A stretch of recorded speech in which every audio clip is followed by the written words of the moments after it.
Bem-vindos ao canal Matheus Costa. Antes de iniciar o vídeo já vai deixando o seu like. Top Cavaleiros de Ouro de Lost Canvas.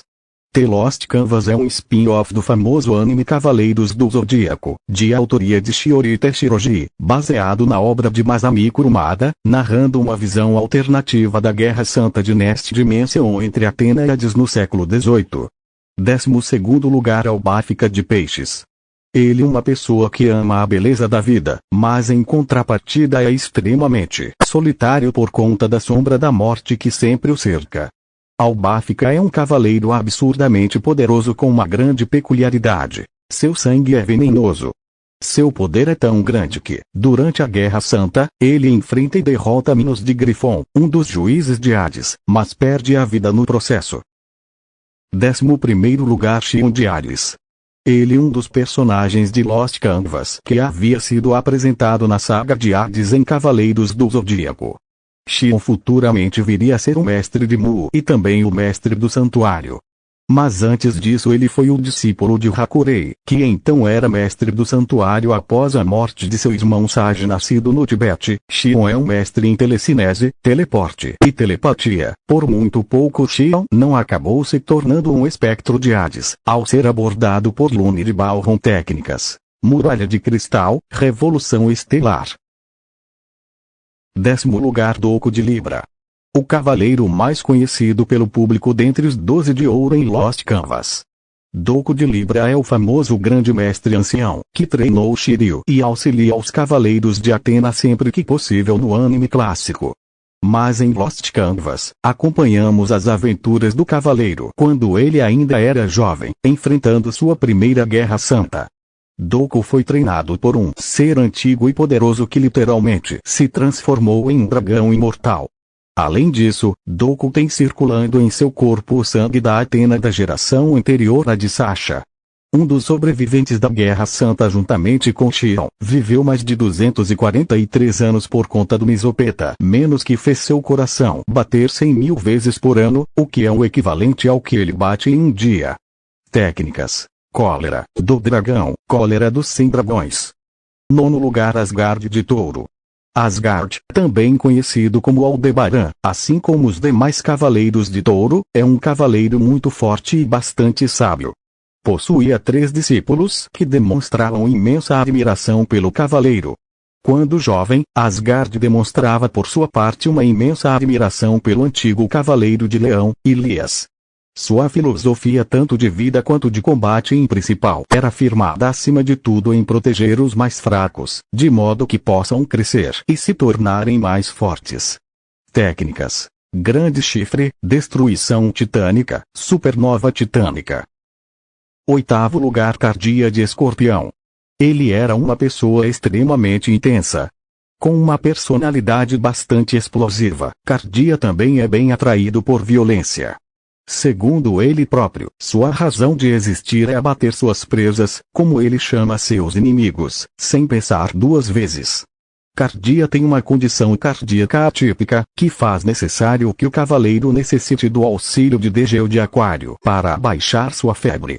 Por conta dessa condição, Cardia é capaz de lançar uma segunda agulha escarlate, uma flamejante, que incendeia o coração de seu inimigo para sempre.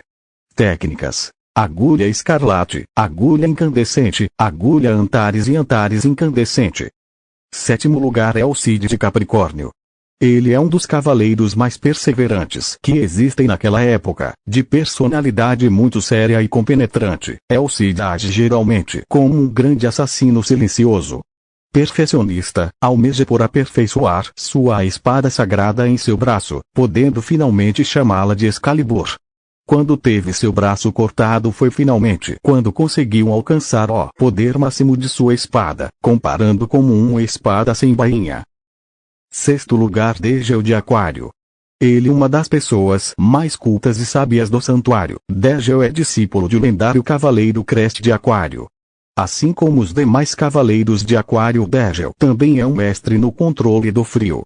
Seu poder é tamanho que conseguiu sozinho impedir o despertar de Poseidon, deus dos mares.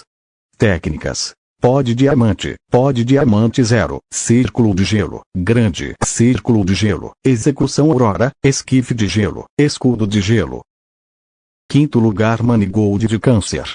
Manigold foi o único discípulo do grande mestre Sage, o antigo cavaleiro de Câncer. Sage foi o responsável por mostrar a Manigold que havia valor em proteger a vida.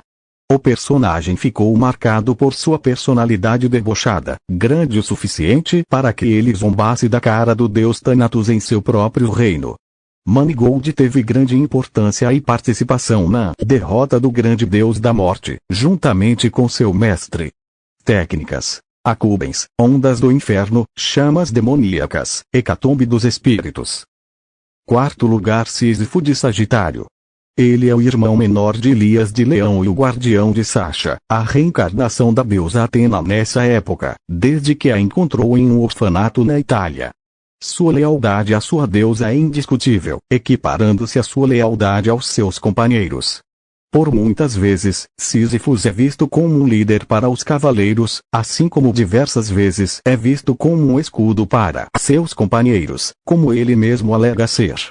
Técnicas: Impulso da luz de Quiron, tempestade de Quiron. Terceiro lugar, Asmita de Virgem. Enquanto Shaka de Virgem era conhecido por manter seus olhos fechados, Asmita, por outro lado, de fato era cego, o que o priva de um sentido, fazendo com que alcance muito mais facilmente o sétimo sentido. Asmita foi o cavaleiro responsável por criar o famoso rosário que sela e aprisiona os espectros de Hades, impedindo que eles continuem renascendo. Técnicas: Om-Kan, rendição divina, ciclo das 6 existências, tesouro do céu, invocação dos espíritos malignos, selo conquistador do mal. Segundo lugar, Regulus de Leão. Ele um dos mais notáveis cavaleiros daquela época. Regulus era o filho de Elias de Leão, morto por Radamantes. Regulus era apenas um garoto da idade de Tema e Ato, mas mesmo assim tinha um poder enorme. Sua maior habilidade eram seus olhos. Com eles o leão podia simplesmente analisar o cosmo do seu inimigo e apreendê-lo, assim ele simplesmente anulava o cosmo de seu oponente, podendo assim superá-lo. Além disso, com seus olhos Regulus era capaz de aprender os golpes de outros cavaleiros. Com isso ele foi capaz de executar uma exclamação de Atena sozinho, além de executar todos os golpes dos 12 cavaleiros de ouro de uma vez por conta própria. Técnicas: basicamente a técnica que quiser. Primeiro lugar, Aspros de Gêmeos. Aspros e Défteros de Gêmeos. Assim como em toda a encarnação, o Cavaleiro de Gêmeos possui um irmão gêmeo. Em Lost Canvas, o Cavaleiro Aspros nasceu sob a constelação de Gêmeos, enquanto seu irmão Défteros era visto como uma sombra, um peso para o grande futuro Cavaleiro de Gêmeos. Ao descobrir que não foi nomeado para ser o grande mestre do santuário, Aspros revelou sua verdadeira natureza e tentou assassinar Sage. Défteros, que estava sob controle do Satã Imperial de Aspros, conseguiu assassinar seu irmão e impedir que ele matasse o grande mestre. Défteros se tornaria então o Cavaleiro de Gêmeos e se recolheria para as Ilhas Canon para se aperfeiçoar. Posteriormente, Aspros e Défteros acabariam por se tornar uma só pessoa na luta contra Hades e foram capazes de deter até um deus. Técnicas: outra dimensão, explosão galáctica, erupção negra, só Défteros.